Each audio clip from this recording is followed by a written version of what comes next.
Aujourd'hui, je vous parle d'un mécanisme dont on parle très peu parce qu'il est souvent invisible. C'est cette manière de vivre en s'ajustant constamment, en s'adaptant, en devenant ce qu'il faut être. Et le problème, c'est que nous en sommes bien souvent totalement inconscientes. On considère ça comme être compétente, être intelligente, faire nos preuves, être capable, être attentive aux autres. Mais en réalité, c'est de la suradaptation. Et si vous regardez cette vidéo, peut-être que vous aussi, vous êtes devenue experte dans l'art de vous ajuster, et ça sans même vous en rendre compte. Alors on va parler de ce qu'est vraiment la suradaptation.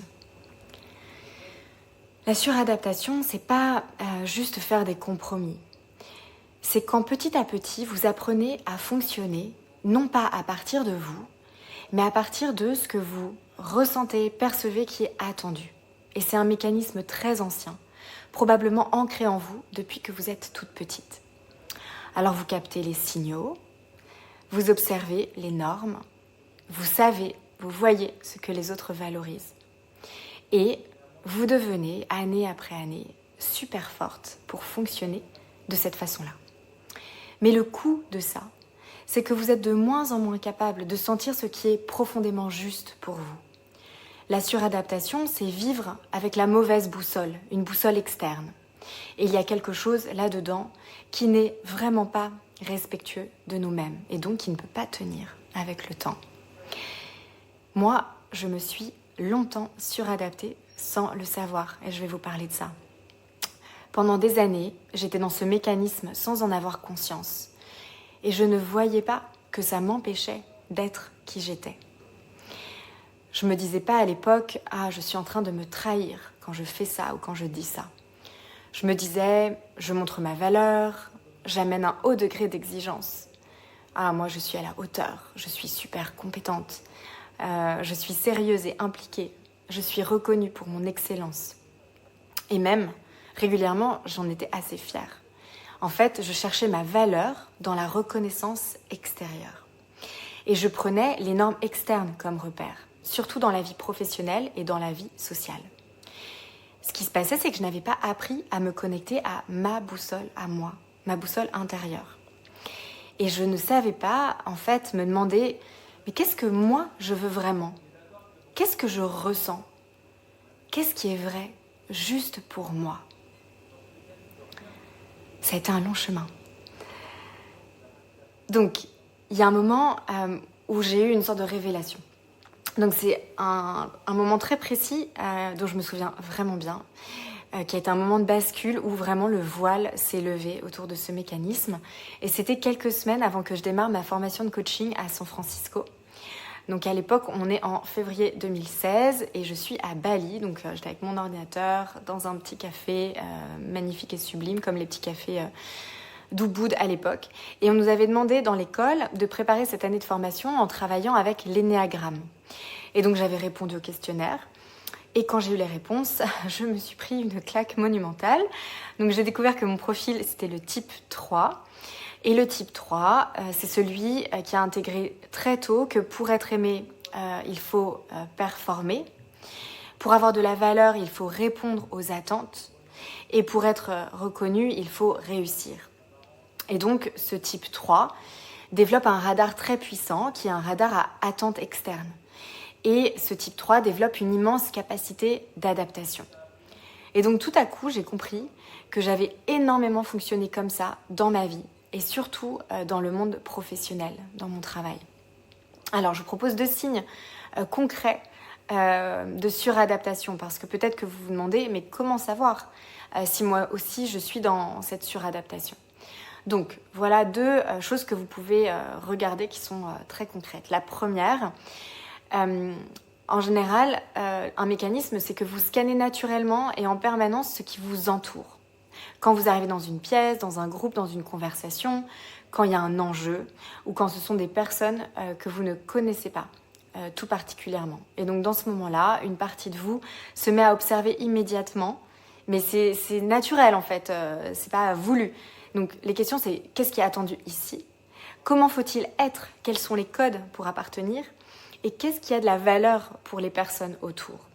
Et vous avez une capacité spontanée à vous ajuster, à vous adapter avant même de vous demander ce que vous voulez dans ce moment-là, ce que vous vous attendriez de ce moment-là.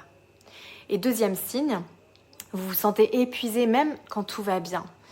Extérieurement, tout semble fonctionner, vous êtes compétente, vous êtes appréciée, vous êtes efficace et sur le papier, pour votre entourage, votre vie peut sembler vraiment parfaite.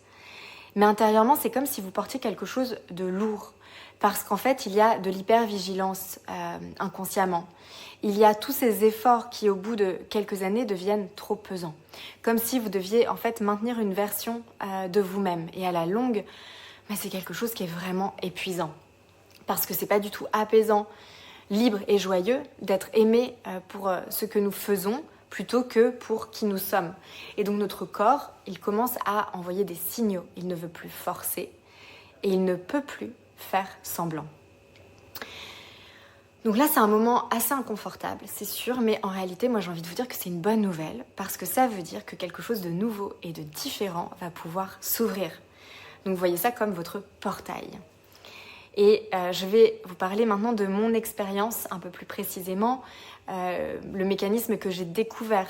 Donc moi j'ai découvert que j'ai appris à entrer dans une pièce et à devenir la personne qu'il faut être pour réussir et être valorisée dans cette pièce. Donc j'arrivais dans un environnement, donc surtout dans le monde du travail et social, c'est-à-dire quand il y avait des enjeux et puis quand je connaissais pas trop les personnes. Donc j'identifiais instinctivement comment il fallait comment il fallait parler, comment il fallait se comporter, ce qui était valorisé, ce qui allait me donner de la valeur, ce qui allait me permettre d'être acceptée. Et assez spontanément, en fait, je devenais cette personne-là et c'était automatique. Comme si je savais naturellement quoi faire pour correspondre au monde autour de moi et voire même pour dépasser les attentes que je percevais, parce que c'est pas réel les attentes qu'on perçoit. Voilà, et jusqu'à ma formation coaching, j'avais aucune conscience de ce mécanisme. Et moi, je pensais juste que j'étais adaptable, flexible, super organisée, archi compétente, etc. Mais en réalité, je m'étais construite dans une adaptation permanente. Et donc ce jour-là, à Bali, j'ai pris conscience, j'ai vu.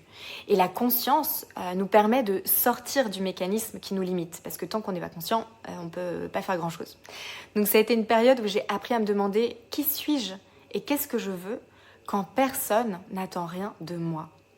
Et j'ai appris à réorienter mon attention du référencement externe qui demande qu'est-ce qu'il faut faire pour avoir de la valeur, à un référencement interne qui lui oriente l'attention à un autre endroit. Qu'est-ce que je ressens ? Qu'est-ce que ça me dit de mon besoin ? Et comment je prends ma pleine responsabilité pour faire un pas vers ça ?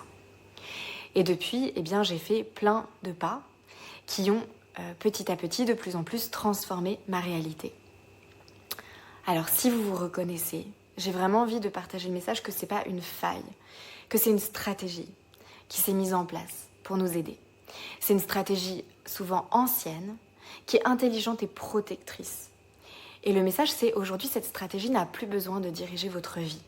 Donc attention, il ne s'agit pas de rejeter ce mécanisme. Remerciez-le de vous avoir permis d'arriver là où vous êtes. Et maintenant, vous êtes prête à autre chose. La part de vous qui se suradapte, elle a besoin d'être vue, d'être comprise, d'être honorée, valorisée, reconnue pour le dur travail qu'elle a mis en place pour vous protéger, tout simplement. C'était son rôle. Puis ensuite, vous pouvez commencer à voir dans beaucoup de tendresse avec vous-même toutes les fois où vous vous trahissez, vous, par loyauté, dans ce mécanisme ancien qui s'est installé en vous, celui de prendre soin du besoin de l'autre en priorité. Et petit à petit, vous allez pouvoir réapprendre à vous écouter complètement. Et donc là, c'est une invitation pour moi à revenir à votre boussole intérieure, à développer un muscle qui est orienter votre attention à l'intérieur pour sentir ce qui est juste pour vous. Et pour ça, j'ai une proposition, c'est 3 petits pas que vous pouvez mettre en place pour sortir de ce mécanisme en général très profondément enraciné qui est la suradaptation. Donc premier petit pas, je propose une micro-pause avant de dire oui. La prochaine fois qu'on vous demande quelque chose, avant de répondre automatiquement, suspendez ça, prenez une respiration et posez-vous cette question. Est-ce que c'est un vrai oui ou est-ce que je suis en train de m'adapter? Et si je dis non, c'est pour dire oui à quoi? C'est un petit espace de conscience qui peut tout changer. Parce que la suradaptation, c'est un mécanisme qui est hyper rapide. Mais l'accès à notre vérité intérieure, ça exige un peu plus de temps. Donc, se suspendre au vol avant un oui. Deuxième petit pas, repérez un endroit où vous vous surajustez. Choisissez un domaine. Ça peut être vos relations, le travail, la famille, dans les messages. Ça peut être les mails, les SMS, les WhatsApp. Demandez-vous, où est-ce que j'ai ancré l'habitude de faire un effort pour répondre aux attentes de l'autre, à tel point que c'est devenu complètement naturel? Il ne s'agit pas de changer quoi que ce soit à ce stade, juste voir. Parce que la conscience, c'est déjà un immense pas de retour à soi. Et troisième petit pas, je vous propose de vous entraîner à ressentir tout simplement ce que vous ressentez. Une fois par jour, je vous invite à prendre quelques minutes pour muscler ça. Vous pouvez mettre un réveil sur votre téléphone pour y penser. Dans ce moment, vous fermez vos yeux, vous prenez quelques respirations. Vous pouvez même poser une main sur votre cœur ou sur le ventre et vous vous demandez « Qu'est-ce que je ressens en cet instant ?» Sans attente, il n'y a pas à chercher un résultat, il n'y a pas de jugement. Vous observez. Pas ce que vous êtes en train de penser, mais ce que vous ressentez. Et c'est comme en fait se souvenir d'une langue que vous connaissez mais que vous avez oubliée. Celle de l'enfant complètement vivante que vous étiez. Vous n'avez pas besoin de la réponse parfaite. Vous avez juste besoin de contact avec votre vérité, sensible, vivante en vous. Et ces petits pas peuvent sembler simples, mais c'est exactement comme ça qu'on revient à soi. Pas par une grande transformation spectaculaire, mais par des micro-retours répétés vers vous, vers votre vérité intérieure. Donc si cette vidéo elle résonne, dites-le moi, vous pouvez m'écrire individuellement ou me laisser un commentaire sous la vidéo. Et si vous sentez que c'est un sujet profond dans votre vie, que vous voulez faire évoluer en profondeur, je vous mets un lien sous la vidéo pour prendre rendez-vous avec moi. Je vous dis à très vite dans une prochaine vidéo.